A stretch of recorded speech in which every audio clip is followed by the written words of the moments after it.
Hello and welcome into Fantasy Focus Football. Today's podcast is presented by Geico. Switch to Geico and see all the ways that you could save. It is Friday, August 18th, 19th. Friday, August 19th. I don't know what day it is. My name is Daniel Dopp. I am joined here by Field Yates. We are closing out a heck of a week here within ESPN Fantasy. Yeah, totally. People have a lot to be proud of in these parts. It has been the marathon week. We saw record signups. Nearly 2 million people drafted a team. Yep. So much content, so much exposure for some of the new faces or newer faces to ESPN. Right. Liz Loza joined us on the podcast earlier this week. Eric Moody joined us on the podcast earlier this week for the second time in his ESPN career. So congrats to all involved. Really proud to be on this team, Dan. It's been a lot of fun this week. It's been a ton of fun. We have no Mike Clay, no Stefania. Stefania's out doing training camps. Like, she's working hard. You know how Stefania does. I'm in Montego Bay. Yeah. I don't know where Mike's at, if I'm honest. I don't know why Mike's in his pool. Oh, is that? Oh, he must be. Yeah. He must be in his pool. Nice out today. I went over to Mike's house yesterday. You know what I made him do? Up downs? I made him watch Hard Knocks. Oh. It was the fourth time I've watched Hard Knocks so far this week. You might have a problem. I might. All right, let's talk about some news, Field. Let's do it. Yep. Let's get into it. All right. Yesterday, you broke some news on the show, and we're going to get into it more throughout the offseason, but I think the big thing to cover, Deshaun Watson's suspension extends from 6 games to 11 games, and we can cover more of that later, but how is this specifically going to affect the Browns offense and the skill position players for the fantasy positions? All right, so let's go through the skill guys. I can quickly tell you that there's no need to draft Deshaun Watson in a draft right now, separate and apart from whether your moral compass would even allow you to do so. He's going to miss 11 games, 12 weeks in total because of the bye in there as well. There are too many good quarterback options. Agreed. I think people are wondering about 2 players, Nick Chubb and Amari Cooper. I can be succinct here on Nick Chubb. I don't think it matters that much, Daniel. While the Browns offense is going to be less efficient and you might have slightly fewer opportunities for him to find the end zone, still Nick Chubb, one of the best pure runners in the NFL behind a very good offensive line. And in games in which the Browns are able to stay afloat, and if you look at their early season schedule, the first 4 games look, I would argue, winnable without Deshaun Watson. I think Nick Chubb's going to be able to get his customary 20 or so rushes in a game and be where he is, which is a mid-tier RB2. That focus on ball control kind of football, assuming. Yeah, just play good defense and run the football a ton. Great offensive line. And heck, Nick Chubb has played with, at times, not great quarterback play over the first 4 seasons of his career. He's got 3 straight years with at least 1,000 rushing yards. Don't overthink it too much with Nick Chubb. Amari Cooper becomes a little bit more interesting, and he has to move down just a few spots in your rankings after what happened yesterday news-wise. Not that we were expecting Deshaun Watson to be available for the full season, but we didn't know whether it would be 6 games or we thought more, but we weren't sure exactly how many more. You're basically doubling his suspension, right? Yeah, you're basically doubling his suspension, and Amari Cooper is now going to be, for the first 2/3 of the fantasy season, weeks 1 through 12, going to be playing with Jacoby Brissett. And this just in, Jacoby Brissett's not nearly the player that Deshaun Watson is.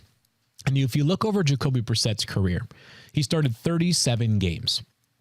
He has 36 total touchdown passes, not in those starts, in other games in which he appeared as a backup or a fill-in as well. Yeah. The offense is just not going to be high octane through the air. It's hard to find a perfect analog for Amari Cooper, but if you look back to last season, Jacoby Brissett started, and the Dolphins' number 1 wide receiver, Jalen Waddle, is sort of following the model that I'm describing. He got plenty of volume. He had 8 targets in those 5 starts, 5.8 catches, 53.2 yards. That's fine. That's nearly a little over 11 fantasy points per game. Problem was he had 0 touchdowns. Yeah. 0 in those 5 starts that Jacoby Brissett made for the Dolphins last year. So I think given the now inconsistent resume of Amari Cooper, multiplied by the fact that touchdown equity just went down, I think Amari Cooper slides closer to wide receiver 30 as opposed to wide receiver 20. If he had Deshaun Watson for the full season or even half of it, he might have been able to be justified. I mean, certainly if he had Deshaun Watson for the entirety of it, he might be a top 15 wideout. Absolutely. And now, with that being said, knowing that those 2 guys are the guys, what about some of those auxiliary pass catchers? David Njoku, Donovan Peoples-Jones, David Bell, late round flyers for people. Is it just based on what this offense is going to be? Is the goal take your flyers from another team. I think so. And I think if I'm looking at those late round flyers, I'm just going to go target an offense that we think is going to score a whole bunch more points and touchdowns, right? Yep. You go find whether you think the Packers are going to be really good on offense this year. And you say, I'd rather take a Romeo Dobbs versus a Donovan Peoples-Jones, or whether you think that there is somebody that's going to emerge that we haven't talked about enough. KJ Osborne from the Vikings, if anything happens. KJ Osborne, or whether you think someone in Kansas City is going to emerge, whether you think that Josh Palmer is going to be a useful third receiver for the Chargers. There are a lot of examples of guys that could be really good. Isaiah McKenzie for the Buffalo Bills stepping into bigger roles this year that I think I would pivot elsewhere. The touchdown upside is just, there's a large enough sample size to know that it's suppressed. The Browns are probably going to be closer to like 20 points per game as an offense than 30. Yeah. As a result of that, all the pass catchers just went down in value. Yep. All right. Today's a big show with just you and I, Field. We're doing double trouble. Colts and Jaguars. Let's get into it. Double trouble. Double trouble. As of this moment, they're on double secret probation. And if you're watching the live stream, you see on your screen the list of Colts and Jaguars we will be talking today. Let's start with Matt Ryan, Field. Here's the good thing. He's thrown for 4,500 yards in 7 of the last 10 seasons. Yep. That's great, but he's just not the same Matt Ryan that he was with the Falcons.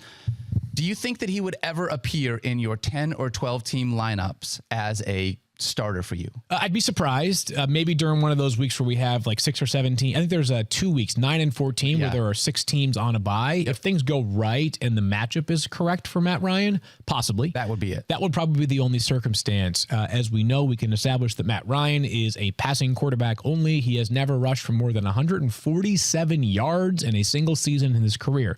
I think people knew that, but just to underscore how little of a rushing threat he is, back-to-back years, under 100 rushing yards, by the way, over the past 2 seasons. Yeah. A little more turnover prone than you might realize. Over the past 4 years, Matt Ryan has 61 turnovers, 44 interceptions, 17 fumbles lost. Now, maybe the change of the Colts offense will change that a little bit because it's an offense that has a better offensive line and maybe more run-focused. But that means that he's also going to be throwing it a lot less. Yeah. Last year, the Colts ranked in the bottom 6 in terms of total passing attempts, 5th in total rushing attempts. Frank Reich recently made some comments suggesting that the team couldn't just ground and pound its way to a championship. He said that's just not the way that you win. And that might be more relevant to the Jonathan Taylor conversation.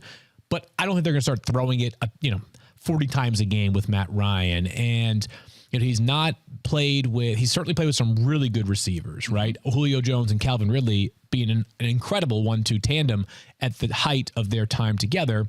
And he doesn't have that in Indianapolis. Michael Pittman, we're going to talk about it just a little bit. He's a really good player. Beyond that, we're still looking for that second pass catcher we can count on. So, no, I don't believe that Matt Ryan is primed for a big fantasy season this year. Yeah, that's fair. Solid player. I mean, he's really good. Better football player in real life than he is in fantasy. Yeah, but he just doesn't have standalone value right now in our redraft leagues that we'll be playing. But I've got him 25th on my quarterback board for some perspective. Low. Okay, that's fair.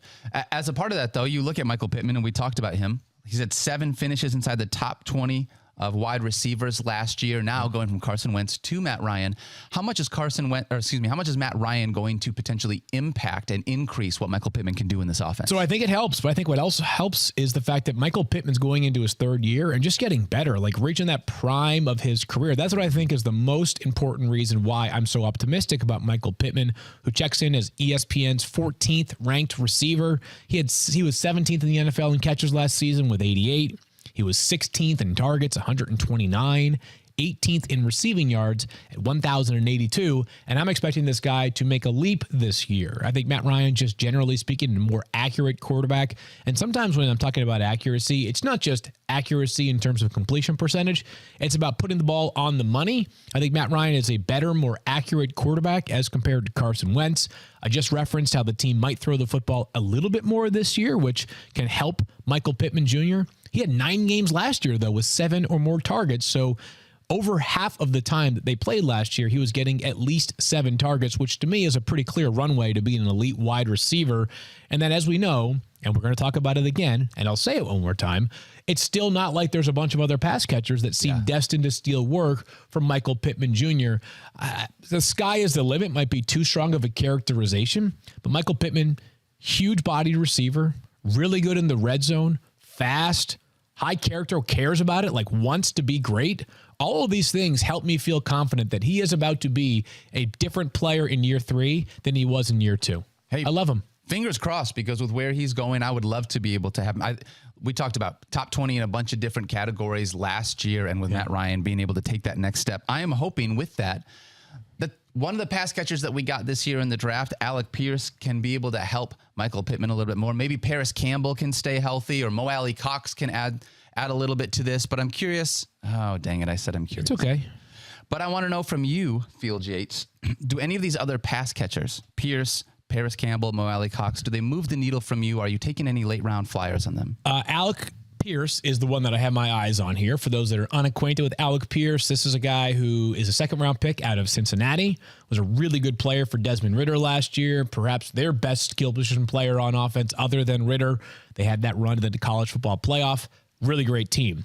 At the combine, measured in at 6'3", 211 pounds. He ran a 4.33 40. The dude can absolutely blaze. He's got incredible speed, really good on the perimeter, really good in contested catches, which Michael Pittman is as well, but always good to have two of a really valuable commodity. And all the way back on May 16th, our friend Louis Riddick, who plays in the War Room League and is a big fantasy guy, but more importantly, studies, knows what he's talking about, and when he talks, we listen, tweeted a picture of Alec Pierce and used the hashtag OROY, as in Offensive Rookie of the Year. Lewis was bullish on him during the pre-draft process. He goes to a team that we know has a very capable quarterback. They're not going to throw it a ton, but we haven't seen a second wide receiver break out in Indianapolis for a few years now. Yeah. T.Y. Hilton was the man for a while, and we were always yearning for that next great pass catcher. Michael Pittman started to get there, and then he overtook T.Y. Hilton. It's been a while since two of them were really fantasy relevant in the same season. I'm not saying Alec Pierce is going to check that box, but Alec Pierce, really talented guy, another player that if you're in the 14th, 15th, 16th round, I'd have my eyes on. And if he goes undrafted and you do some sort of waiver run before the season begins, take a look at your roster and see maybe there's somebody that you either felt skittish about drafting in the first place, somebody gets hurt, you have an IR spot available. I think Alec Pierce is a worthwhile name to keep an eye on. On Wednesday, Stefan, you texted me from joint practices with the Colts and Lions and said, is now a good time to tell you I just saw Matt Ryan connect with the rookie Alec Pierce in order to beat the Lions defensive back for a touchdown? Wow. Which I felt like the answer was no, it was not the right time to be able to do that. However, I'm in. I like Alec Pierce is a guy that I know that we're all really excited about, but late round flyer, right? That offense is looking for a number 2 wide receiver behind Michael Pittman, someone to be able to carve out a role. I don't think that it's Paris Campbell, and I think we talked about earlier, we're not going to take a flyer on Browns, right? Donovan Peoples-Jones, those guys. Alec Pierce is the kind of guy to take a flyer on, like you just said. Yeah, there are a couple guys that are going to make contributions for the Colts. Ashton Doolin, you may have mentioned Paris Campbell, who's been hurt far too frequently. But if I had to sort of stick my neck out for one Colts pass catcher not named Michael Pittman, it will be Alec Pierce. And I know there has been some who believe that Mo Alley Cox is in for a bigger role this year. Jack Doyle retired this offseason. Mo Alley Cox got a real deal to return to Indianapolis, like 3 years, $18 million. Did they sign a tight end too? Then they draft Jelani Woods? They did draft Jelani Woods out of Virginia in the 4th round. They drafted another tight end and recently tore his ACL. Was having a really good camp, so a bummer to see that. But to your point, Daniel, they've got a lot of tight ends there. They also, like last year, Mo Alley Cox had more games with 0 catches. He had 4 of those, than 5 targets. He had just 2 of those. So Mo Alley Cox, really useful. Like, he's a good finisher for them, like good in the red zone. He might have 5 or 6 touchdown catches this upcoming season. Good blocking tight end as well. Good character kid, but I think you can pass. There are other options at tight end that present much more upside. Definitely. I think he's more of a DFS play, given the fact that you're looking for that once a week, maybe a big touchdown here, and he's always a really cheap salary. And if you're into DFS, check us out, CSS DFS. Let's come back this year. All season long. That's right. Me, Mike Clay, Al Zeidenfeld. Go. What day of the week? Do you know? Money. Right. We're not sure. Thursday, Okay. Friday. Figure it out. We're going to figure it out. Gotcha. Let's talk about Jonathan Taylor. Actually, Shall we? To be honest, with Mike not being here, Yeah. I think David, did he? Yeah, so Mike sent in a video, I What? think, for us about Jonathan Taylor. He sent a video in? That. Yeah, he sent a video in about Jonathan Taylor. From where? Hot take. Jonathan Taylor, really good at football. Draft him with the first pick.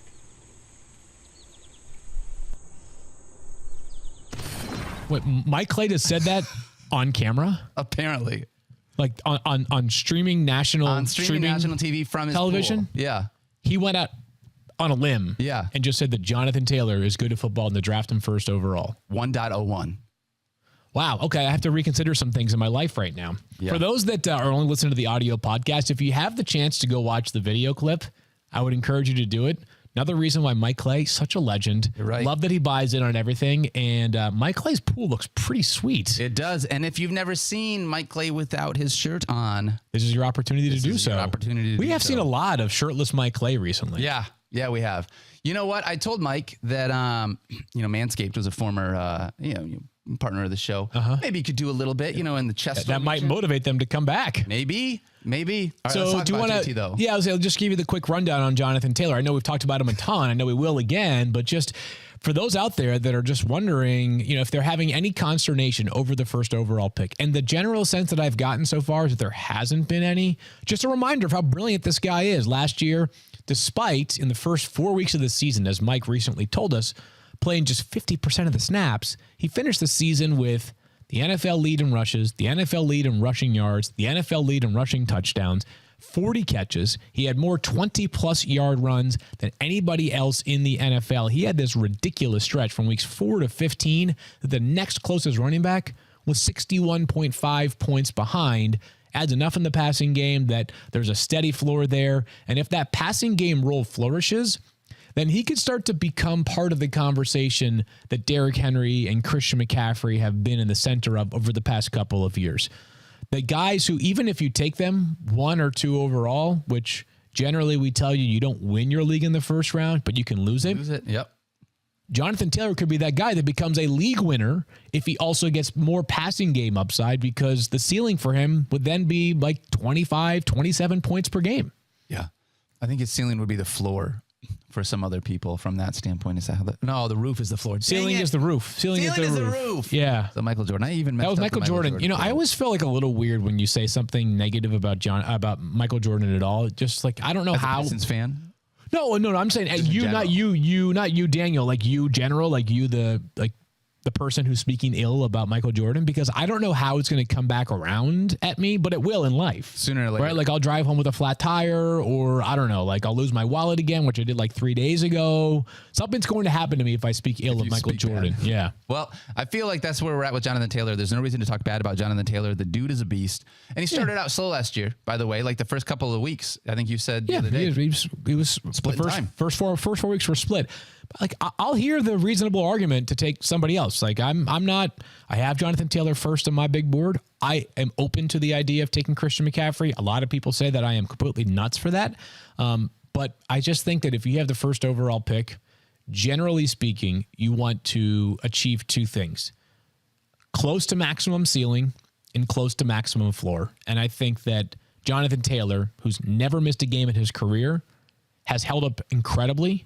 I think definitely has a chance to represent both the highest ceiling and highest floor.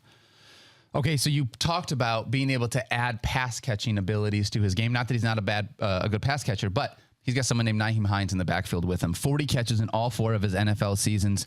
And last year, in spite of running 81 fewer routes, 81, he still had 5 more targets than Jonathan Taylor. And I think that's the rub right here when you're talking about adding to that pass catching game. However, that still gives Nyheim Hines some standalone value as potentially a bye-week fill-in or a guy that you could look at as a flex position if you needed later on in the season. Maybe if you're a mentalist. Because here's the reason why. I'm going to open up Nyheim Hines' game log just so I can point this out more accurately. It just depends on like how lucky do you feel when you play Nyheim Hines, right? Because you remember last year. By the way, Nyheim Hines rules. Guy's awesome. He's so good. Like he's extremely well paid by the Colts for a very good reason.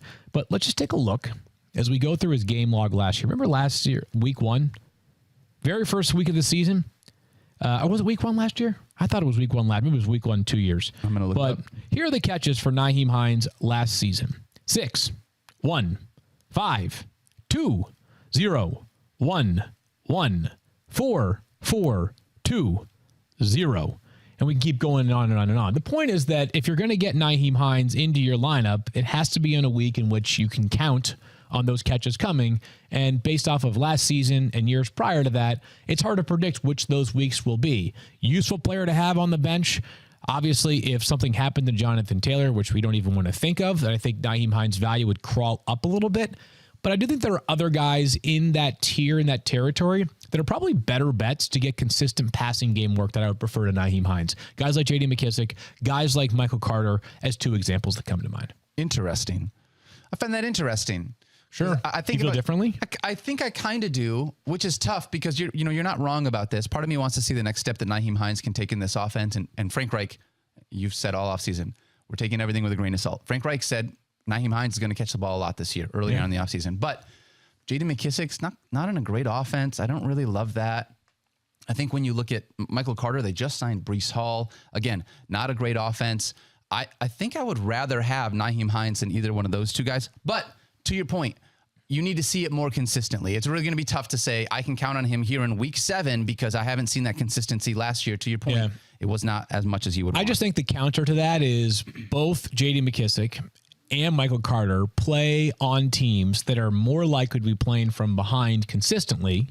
So I would forecast that J.D. McKissic might end up getting 4 or 5 targets a game because fair point. The Commanders aren't very good. The Colts, I do think, are pretty good, and they can ground control you even if they don't want to do it as much as last year. So to your point, Caesars has them with a win total of 10 wins field. And you're right. From 10 wins, you're assuming they're not playing from behind very much. Maybe I need to rethink the way I'm thinking about Nyheim Hines with that. But where are you at, over or under on 10 wins here? I've got him at 10.24 wins specifically. 10.243 repeating, actually. Okay. No, I'm going a little over 10 wins. How about you? I'm going under 10 wins. Are you? Yeah. You're pessimistic on the division as a whole? Pessimistic on the division as a whole, and I am pessimistic on the idea that Matt Ryan comes over and is able to, in his first year here in Indy, just run a 10-win team. Okay. I mean, they won 10 games last year with Carson Wentz, who was okay. He wasn't great, but 26 touchdowns, 6 picks. I think they take a step up this year and win that division as well. We're going to come back and discuss the Jaguars, a team that could be trending up. But before we do that, Geico wants to know, how would you love a chance to save some money on insurance? Duh, you would. After all, who doesn't love a great deal, right? And when it comes to great rates on insurance for all the things in your life, Geico can help. Like with insurance for your car, truck, motorcycle, boat, and RV. It can even help with homeowners, condo, or renters coverage. You could save even more with the special discount when you bundle your coverages. Plus, add the easy-to-use Geico mobile app, available 24-hour roadside assistance, and more. And choosing to switch to Geico becomes an easy choice. Switch today and see all the ways you could save with great rates and discounts. It's easy. Simply go to geico.com to get a rate quote or contact your local agent and get started seeing how much you could save. Football fans, join the next generation of fantasy football with Rainmakers Football, their first ever NFT fantasy game from DraftKings. It's the only NFT fantasy game licensed by the NFLPA, and now you can play all season for millions in prizes by building the ultimate NFT franchise. Right now, everyone can get their first full roster starter pack for free. Playing Rainmakers is simple. You buy, sell, bid, and win player card NFTs of the biggest names in the game through regular drops and auctions on DraftKings Marketplace. Then you craft your lineups of athletes from your NFT collection and earn points for touchdowns, receptions, and more, just like you do in daily fantasy. Build your NFT franchise and enter free Rainmakers football contests all season long to compete for millions in prizes. So the next generation of fantasy sports is here. Download the DraftKings Daily Fantasy app now. Sign up with the promo code FFF. Click the Rainmakers tile and opt in to get your first card free.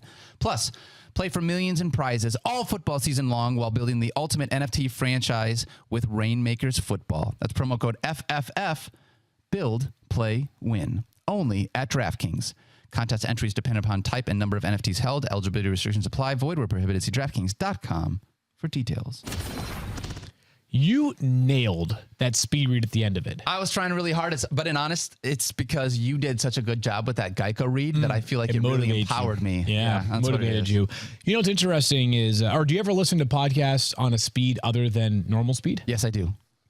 All the time, or no, only some of the time. It depends on if I'm trying to be able to, if I have a thing I'm getting to, I'll put it on 1.25, but usually I like living in the moment field. I ain't trying to rush through life. Yeah, me neither, man. I'd never listen to anything other than one. However, I have a baby, as many people listen to this podcast know, and she loves the Apple Watch. Loves it. I mean, kids love anything that you love, kids love as well. Yeah. And the number of times that she's texted somebody, not like a full-on text, but like one of those like auto-generated texts, like, okay, thank you, yes, no. Is there one that's gone to an uncomfortable contact in your phone? It hasn't been too bad, but occasionally what will happen is I will text someone And then she will text like that person. The conversation's either over or they don't respond to my text. And then she'll send another text to them. And they're like, dude, sorry. Like I didn't have my phone for 5 minutes. My bad. Right.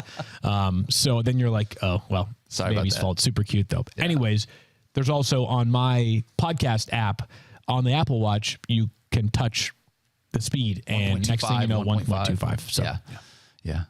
For a moment there, you were on 1.25. Well done by you. I was trying really hard about it. All right, let's talk about the Jacksonville Jaguars.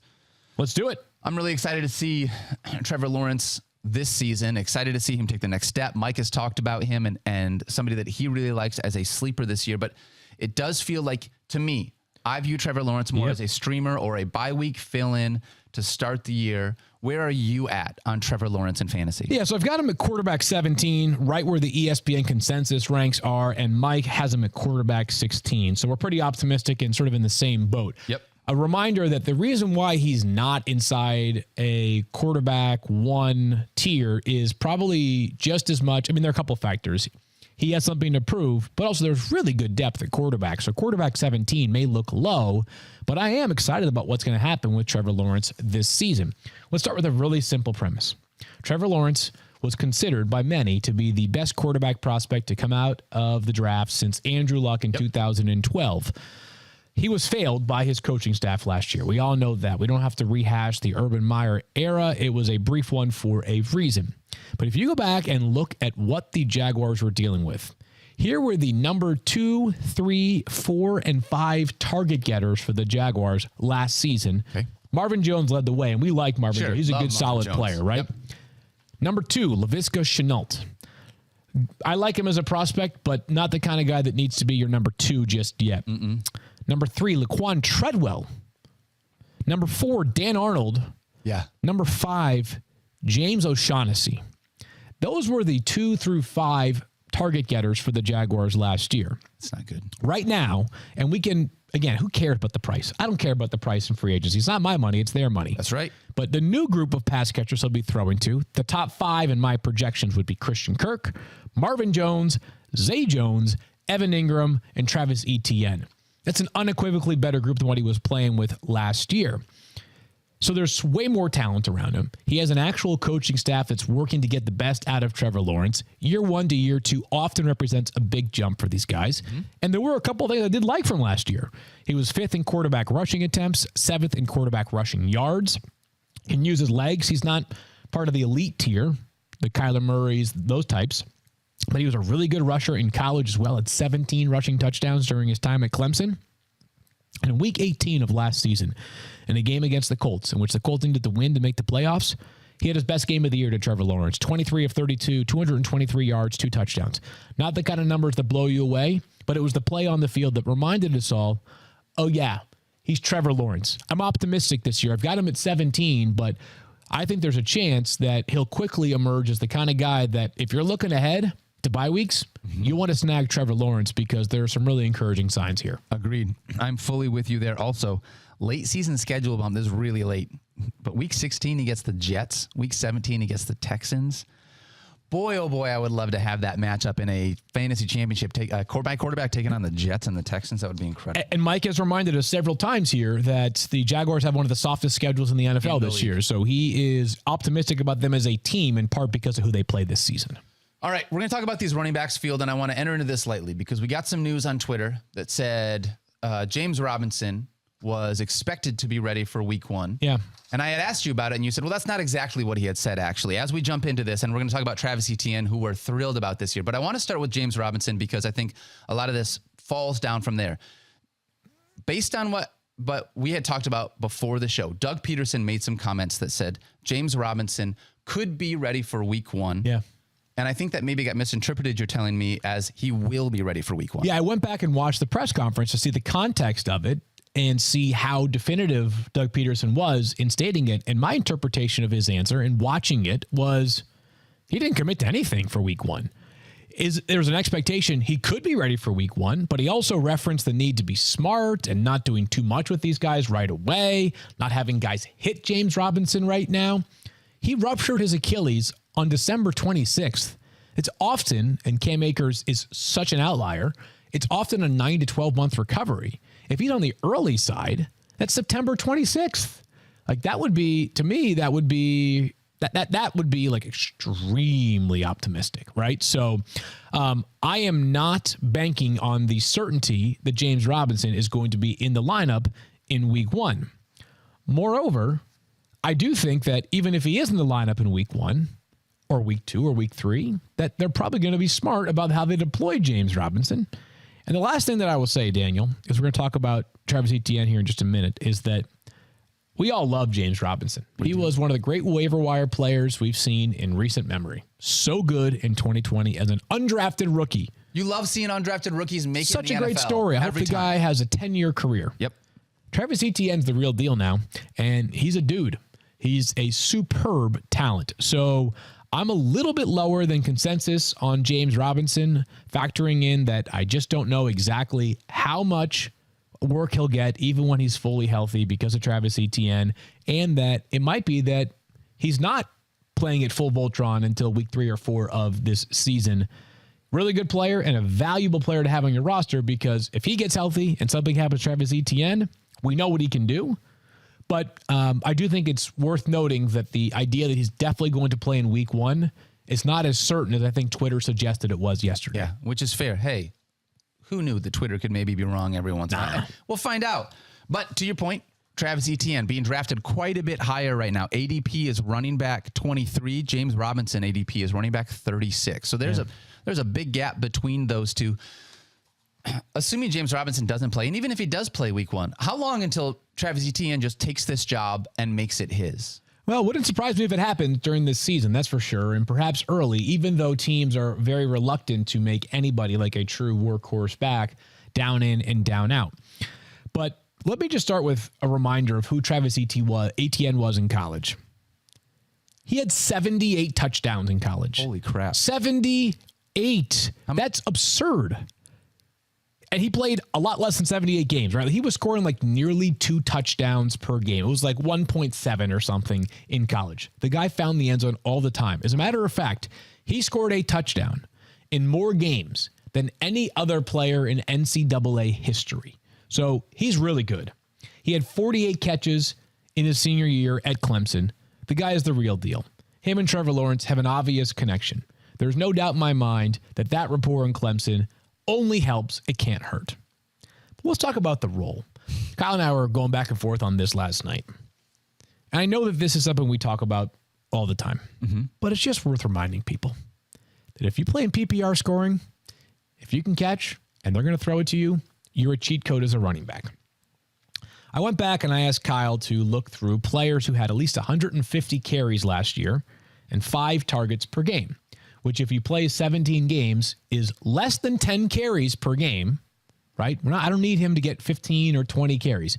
It's less than 10 carries per game and 5 targets a game. 5 guys cross that threshold. Austin Eckler, Alvin Kamara, Leonard Fournette, Najee Harris, DeAndre Swift. 5 top 10 backs last year. All right. So if you get 150 and 5 targets a game, you're going to be a super valuable player. Maybe not top 10, but I think top 20 for sure. Then I was like, you know what, Kyle, let's lessen the threshold a little bit, because 150 carries might be too optimistic. 5 targets per game might be too optimistic as well. You take players with 100 carries last year and 4 targets a game. Okay. So 100 carries in 17 games is like 6.5 or 7 carries a game. Not a lot. Not a lot. 4 targets per game. You can add the likes of Saquon Barkley, Aaron Jones, Cordarrelle Patterson, and Josh Jacobs. I just gave you 9 players that fit into that little criteria that I sent along. Of those 9, 8 of them were top 15 backs last year. Saquon Barkley was the only exception at running back 23. Sure. If Travis Etienne gets the receiving role that I forecast, he will be a top 15 running back this year. If he can get somewhere between 4 and 6 targets per game this season and stay healthy, he'll be a top 15 running back. There's just way too much value. He's so good with the ball in his hands that he's not going to be the kind of guy that just takes a dump off and then just gets tackled and you get in the box score 1 catch for 3 yards. He'll break off a couple of long runs this year as a receiver. Very excited about Travis Etienne. So I want to say this. In our mock draft during the Fantasy Marathon, Adam Schefter took Travis Etienne in it was ridiculous that he did that to 4th or 5th you. round, right? Yeah, you were going to take him instead. I was going to take him. That's not the point. But yes, that's ridiculous. Yesterday, we did a mock draft. Yep. Travis Etienne went 45th overall. Right now on ESPN, his ADP is in the 7th round. But in the drafts that we are doing with other industry people, Travis Etienne is not making it to us in the 7th round. That is just not happening. Do you think that it's okay to be able to move up and say, you know what, I'm going to target this guy. He's going to be my RB2. I'm going to have to take him around early based on what right now ADP is, but he is worth it for me to grab him at the back end of the 5th or the early part of the 6th, because in the leagues that we've done, he's not making it to the 7th. Yeah, I would. I mean, I've got him as a top 18 running back this year, so I'm okay with it. Maybe I'm just misconstruing what 4 targets per game represents. If I'm an offensive coordinator and I've got Travis Etienne, even with a deeper group this year, I want 4 targets a game for him. I want designed opportunities. I know that Urban Meyer is no longer the coach, but remember when after the draft, he made the comment about how they kind of wanted this joker role on offense, and he was heartbroken to not get Kadarius Toney and instead took Travis Etienne. I think he can be Austin Eckler is too rich of a comparison because Austin Eckler is the man. Yeah. But he can be so useful if you cultivate opportunities for him every single Sunday. I forgot that happened, that Urban Meyer was like, man, I really wanted Kadarius Toney, but guess what? That's got to make someone feel really excited. What was the best thing Urban Meyer did as a coach? Leave. He's no longer there. I think that's the best thing he's done for that team. Might be fair. Let's talk about the pass catchers because Christian Kirk came over. Fields, you mentioned it. Ton of money. 4 years, $72 million. Real cash for Christian Kirk. But he's a guy that has never had more than 80 catches in a year. Yep. He's never had 1,000 yards in a season. Yep. But they paid him like a real wide receiver. Is that a chance with Trevor Lawrence under center this year, taking that next step? Is he a sneaky late round wide receiver that actually has more value than where he's being drafted at? I don't know about more value, but I think he's got good value. I think he has solid value at ADP. His ADP right now amongst wide receivers is 36th. And a couple of things to note here. You mentioned the raw stats, which are accurate. Never 1,000 yards in a season. Played in a fairly crowded offense. DeAndre Hopkins was there the past 2 seasons. Larry Fitzgerald was there prior to that. AJ Green was there last season. Rondell Moore. I'm not saying that those guys were, peak version of themselves, AJ Green and Larry Fitzgerald specifically, but still, a lot of mouths to feed in that Arizona offense. Yeah. Jacksonville made him not a priority, the priority in their free agency binge this offseason. So I do think that money is going to follow him a little bit as far as targets go. His targets could easily sail past 120 this year, and he could approach 1,000. I think he could go over 1,000 receiving yards this season as well. I feel bad for Christian Kirk, not because he gets $72 million over the next 4 years, but because his contract led to so many people being like, you gave Christian Kirk what? Like, hey, you know what? He earned it. And you are worth whatever someone is willing to pay you. So my hat goes off to Christian Kirk. So I'm optimistic on the quarterback, less competition for targets here. And I think he's a good player. I don't know if he's a great player. I think he's a good player. So I'm okay with him going at wide receiver 36 if this Jaguars offense takes the step forward that I believe it will. And again, with this schedule, I'm okay with it. There are some guys that are going in that same range as him. For those that are watching, you see Allen Lazard, Kadarius Toney, Brandon Ayuk, Garrett Wilson, Elijah Moore, Chase Claypool. Another reason why I like a lot of the wide receivers in that range right there, but he strikes me as one that has a chance to. He's the only one. Maybe we can flash that one more time. He seems like the best bet of those guys to definitely lead his team in targets. I thought Allen Lazard could maybe, he would be in that as well. But I think you're right. Of those guys you see right there, I think Christian Kirk is the best bet to definitely lead his team in targets. I think you're right. I think you're right from that standpoint.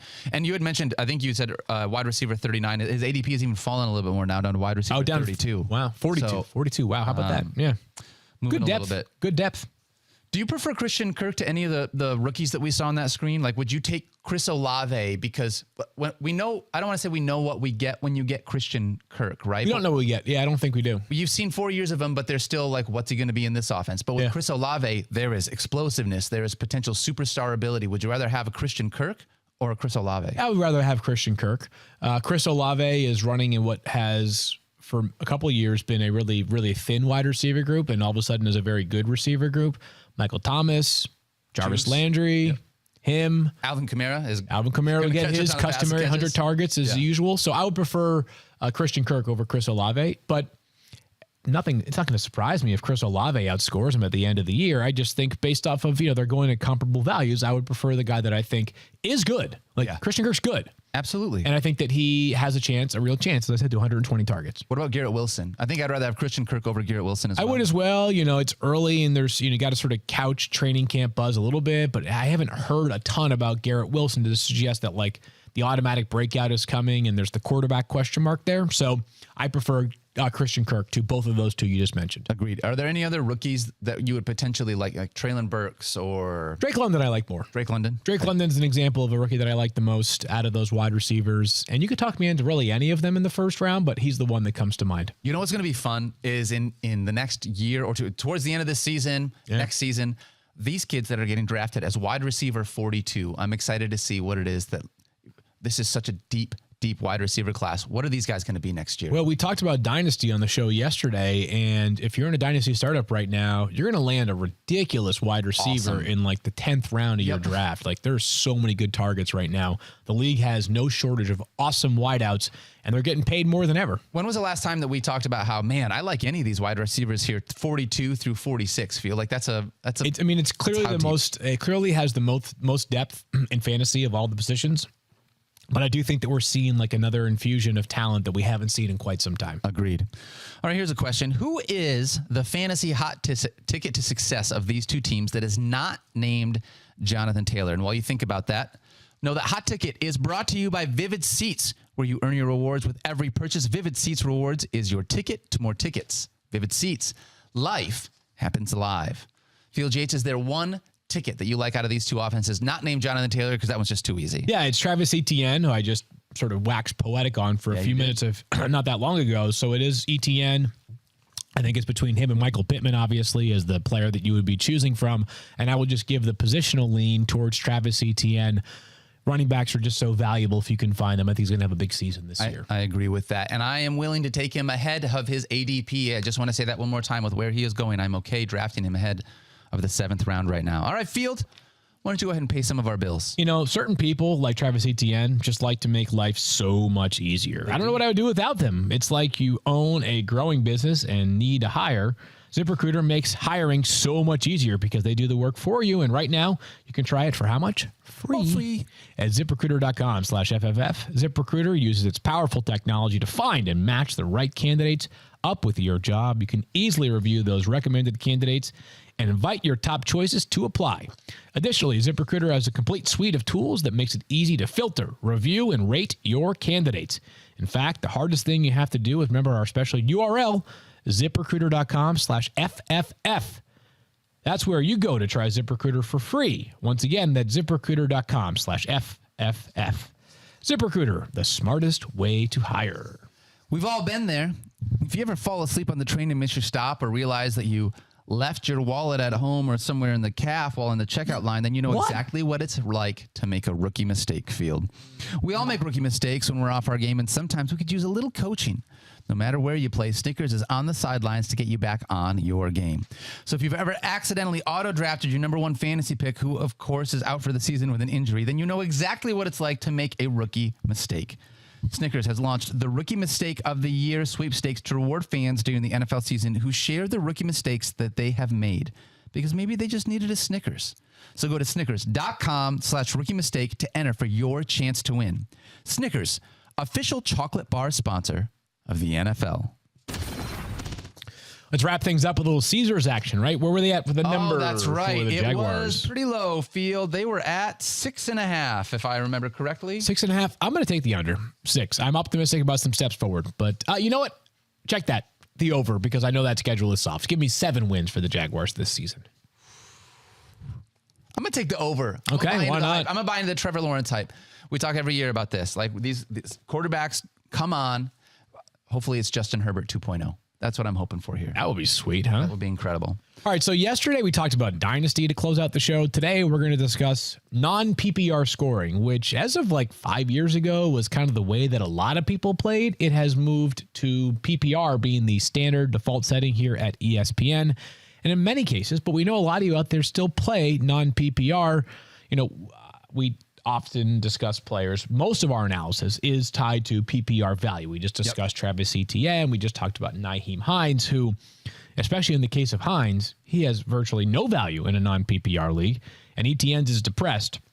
But there's some other guys that have a significant change in value depending on what scoring format you are playing in. So, Daniel, as an example, and you are a non-PPR ranker here. I am a non-PPR ranker. You have Derrick Henry over Christian McCaffrey in your running back rankings. I do, and I don't think that's all that crazy. Last 17 games in non-PPR points, Derrick Henry has 355.8 points. Christian McCaffrey, only 294.6. Mind you, this is the last 17 games. This is not injured games, anything like that. That pass catching ability is so big for Christian McCaffrey that when you take away those 90 points that he gets from catching passes, it can impact a player like him. And so when I talk about non-PPR rankings, I don't want to say that it moves someone up the board. It more moves someone down the board, right? Okay. But Derrick Henry is higher on my non-PPR rankings at running back than he is in PPR because he's not hurt as much by the pass catching ability that he doesn't necessarily have as much within that offense.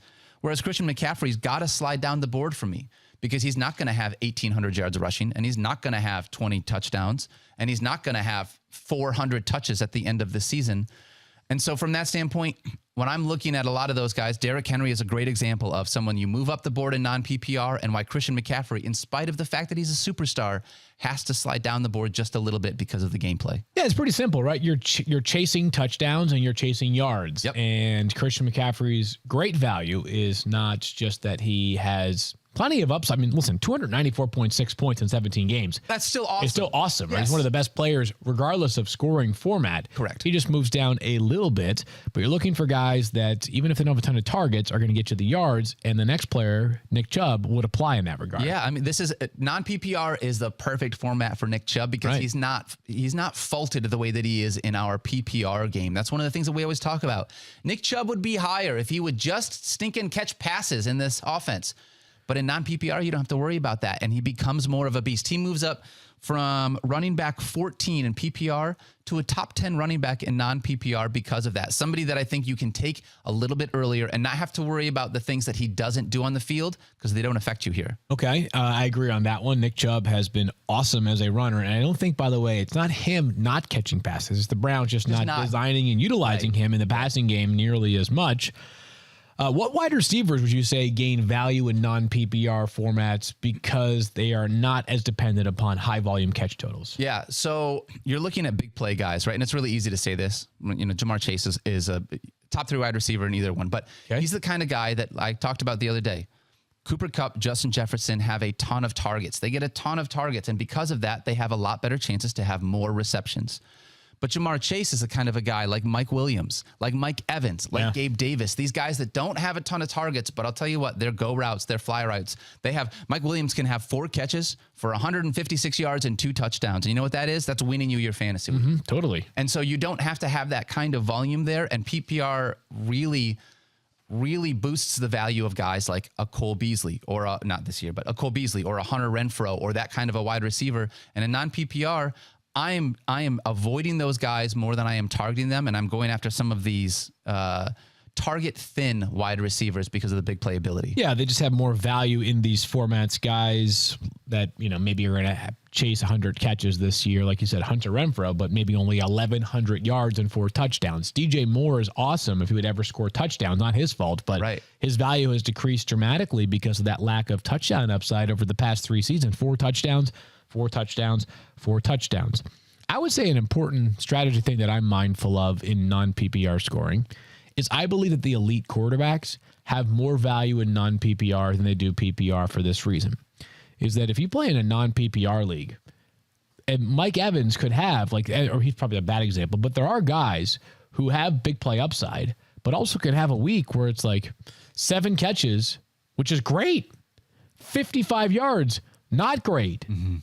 No touchdowns, also not great. Juju Smith-Schuster, can he fit into that from like years past? Yeah, I mean, old school Juju would have a ton of catches every single week, it felt like. But those quarterbacks, when your quarterback booms more consistently, when you get a 25 or a 28-point effort from Josh Allen or Patrick Mahomes, and the opposing player is still dealing with, let's say, Kirk Cousins as a starter, and he gets a 17, it's just harder to make up that 11-point gap elsewhere. Totally. because you don't have the catching aspect. So I'm a believer. I love to play PPR scoring versus non-PPR scoring for a very fundamental reason. It introduces way more players into the game. Yep. Right, guy. And it's hard when you play in certain size leagues and you're like, wow, I'm really playing like the Browns' fourth wide receiver this week because I have nobody else available in non-PPR scoring. I'd rather have a guy who, I don't like, it's uncomfortable when you win a game on Tuesday morning, but you still have, let's say, you win game 75-72 in non-PPR scoring. Not often, but on occasion. It can happen. PPR just, I think there's something to be said for higher scoring affairs, right? That's just more fun. What do we prefer when it comes to football? People want to watch a 38-35 nail biter as opposed to a 6-3. Every time, what was it, like 3-4 years ago when the Patriots beat the Rams 13-3? When I bring that Super Bowl, people are like, that might be the most boring Super Bowl of all time. And I'm like, I was at the game and I was there covering the week. And like, during the game, I was like, I mean, it wasn't light my world on fire, but I also wasn't bored, right? Like, I thought it was fine. Sometimes good defense is fun. But then you realize that, 38-35 really is more fun. It's dramatic moments. So I like more points. PPR introduces more points and introduces more players into the game. That much is for sure. Anything else strategy-wise for non-PPR you think is important to know or no? No, I just think when you're looking at, I'll say this, it's important if you are playing non-PPR in a league, maybe you are normally in PPR leagues, right? But you're going to play in a non-PPR league with some friends. Somebody asks you, make sure that you do a couple mock drafts because it's different enough that you cannot just draft a PPR team in a non-PPR format. And so I play in one non-PPR league, and I always make sure that I do a couple of mocks because things are different enough that I want to make sure that I'm targeting the guys that I want. But there are some other guys in there, Tyler Lockett and Darnell Mooney, Deontay Johnson we talked about. 1,000 yards for Deontay Johnson, 85 catches, but only 4 touchdowns. Tyler Lockett, only 947 yards and 4 touchdowns last year. Darnell Mooney, 1,086 yards, but again, only 4 touchdowns. When you were looking for guys to be able to really take your team to the next level in non-PPR, like you said, Field, it is touchdowns and it is yards, and that's what you got to target. By the way, if you have other things you want to hear us talk about, whether it's different types of scoring systems, whether it's draft strategies, you name it, go ahead and tweet at Fantasy Focus. Jackson, who runs the handle, does an incredible job. We'd love to see that audience continue to grow, and we are here to help answer your questions. You can also get involved in the YouTube chat, which, as I understand, has become a lively community. I say as I understand because we can't actually be in the comments of YouTube while the show is taking place, but happy that the community is growing and buzzing day in and day out. And let's take some YouTube questions. I got some questions here from BSKY21 wants to know, Field Yates, would you rather have Chris Godwin coming off of an injury or DeAndre Hopkins coming off of the suspension? Oh, definitely Chris Godwin for a couple of reasons. First of all, there's a chance you get 17 weeks of Chris Godwin. It's not a certainty right now, but there's been some recent reporting that suggests the Bucs feel really good about the possibility of Chris Godwin being available for week 1. And then beyond that, right now at this stage of his career, he's a better player than DeAndre Hopkins. And I guess we'll have to see after the injury. But last season, as we've talked about a million times now on the show, he was pacing well ahead of Mike Evans in both catches, targets, and yards. Mike Evans outscored him in terms of touchdowns because he's Mike Evans. But Chris Godwin, to me, would be a massive, massive, massive value if he plays all 17 games. Agreed. 100%, and I am 100% with you. Faded Futures wants to know, do we have the same trust in J.K. Dobbins as we did before his injury last year? I think so, and I have my antenna up on this one a little bit. A couple things here is that when a coach, and John Harbaugh said this recently, is still non-committal on J.K. Dobbins being available for week 1 of the season, what I'm not certain of is, does that mean that if he's not available for week 1, he could be available for week 2, and then all of a sudden we're going to play him like we did pre-injury? The answer is maybe not. The other thing that I'm a little bit mindful of is that given that the Ravens just went through all this backfield attrition last year, maybe they're going to be as conservative as possible with these guys coming off of these injuries, J.K. Dobbins and Gus Edwards. So those are the things that have me a little bit concerned, on top of the fact that no running back since Lamar Jackson became the quarterback for the Ravens has had more than 250 receiving yards in a season. But the other part of this is that J.K. Dobbins is so good at football. And when he was a rookie, He was like first or second in the NFL in rush yards per attempt. So I'm willing to, it's baked into the ADP already. I'm willing to take him where he is because if he were healthy and he were definitely going to play all 17 games, he'd probably be going a round and a half ahead of where he's currently going. Yep. All right. ARB wants to know, are you keeping Darren Waller for a 6th round pick? He's concerned about the hamstring injury. Or thoughts? It's just keeping. Okay, are you just comfortable keeping. I'm Darren not Waller? concerned about the hamstring injury. I think I saw yesterday he returned to the field. It sounds like Darren Waller is going to be good. Shefty has reported previously it's not considered serious.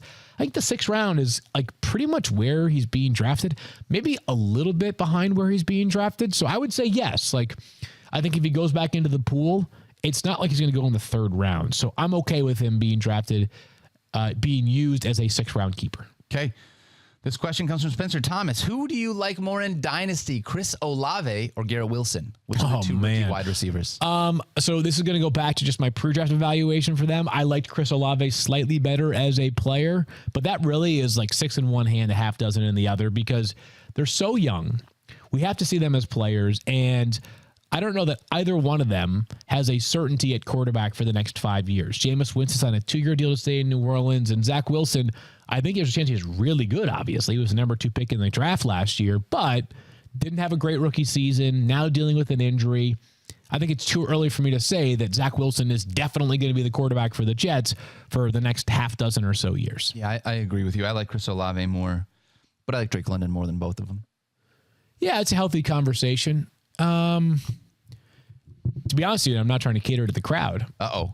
Jameson Williams is my favorite rookie wide receiver in Dynasty. Yeah, I just thought that from a pure talent standpoint, I thought this draft was solid. I know there were 6 guys taken in the 1st round. I don't think it was quite at the level that we were at the past 2 seasons, but I think from a pure prospect standpoint, overall football ability, Jameson Williams, was clearly the number 1 wide receiver in this year's class. I am so pumped, Field Yates, to see DeAndre Swift and Amon-Ra St. Brown and Jameson Williams and TJ Hawkinson with that offensive line out on the field all at the same time. Fingers crossed that we can get there. Patience is a virtue, my friend. We can do it with Jared Goff, by the way. All right. Juan wants to know Najee Harris or Dalvin Cook PPR. I've got Najee Harris ahead of Dalvin Cook for a couple of reasons. Better overall workload. Last year, we saw Najee Harris lead the NFL in total touches and better reception upside. He led the NFL in terms of running back receptions last year. You can talk about the offensive line. I think it's probably going to be a better offense overall for Dalvin Cook, but Najee's volume is just way too good to ignore. It's close, huge. But I've got Najee over Dalvin. I agree with you, and in part because everything you just said, and I know Dalvin Cook, unfortunately, is slated to miss 2 to 3 games a year. It feels like every season. He's never played a full season, so that's a part of that. Yeah. All right, that's going to do it for our YouTube questions. We don't have any more, Field. I have one last thing to say now that we bring up Najee Harris. Just a cool moment that I saw yesterday. If anybody hasn't seen this yet, go check it out. I saw this.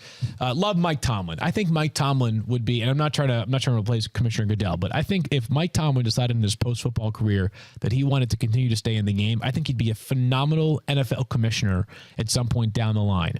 I think the world of Mike Tomlin as a human, as a football coach. I saw a video yesterday posted by Jay Glazer. You probably already follow him as one of the biggest football accounts in the world. And Mike Tomlin saw a group of kids near Steelers training camp, and they were kind of messing around, fighting outside of training camp, horsing around at like an unacceptable level. Looked like there was going to be, and so Mike Tomlin brings all these kids over. Got a big group of guys, look about 20 kids, and says, none of that. Come over here. And he and Najee Harris go over to the stepladder, and Najee starts to show off his footwork, and Mike Tomlin has the kids do footwork behind Najee Harris on the stepladder. Mike Tomlin's coaching each of the kids up, giving them some pointers, giving them some tips. It's easy for me to say we need more Mike Tomlins in our world, but they don't make that many Mike Tomlins. So just shout out you, Mike Tomlin. That was a really cool moment. And you mentioned Najee, and we have an extra minute on the show, so I figured I'd share that cool story. Go check it out. Jay tweeted it, and it's awesome. What a cool moment. Good people. You know, we just need more good people in the world, Field. That's all that it is. Mike Tomlin is as pure as it gets. I want to give a shout out to my buddies in a band called Me Without You. They're doing their final shows tonight and tomorrow. They've been a band since 2001. They run Tooth and Nail Records for a real long time. Retiring. They have been doing this for a long time. They're ready to take the next step. But Me Without You, I just want you to know, my dudes, I love you guys. I'm going to watch the live stream. Cannot wait to see you. And if you're in the Philly area, make sure you go watch them because they put on an unbelievable show. It is going to be so much fun. about that? Tom Brady started in 2000, not 2001. 2000. So they're kind of like the Tom Brady They're of like bands. the Tom Brady of bands. I love that. Brady hasn't retired yet, though. We'll get there. We'll get there. All right. That's going to do it for us. We're going to be back on Monday. Yeah, Mike let's do Clay's gonna preseason join us. takeaways. We're going to have a whole lot to be able to talk about. go. Me, Field, Mike Clay. Thank you guys so much for hanging out. We will see you guys on Monday. And don't forget to be good people to each other. What he said. What are you doing this weekend? I think I'm going to go down to the shore. Oh, sweet. Yeah. I'm going to play a softball game and then maybe do some poolside stuff. That sounds absolutely incredible. If anyone's to be in Chicago, I'll be at the event. We'll see you there. Talk about fantasy football.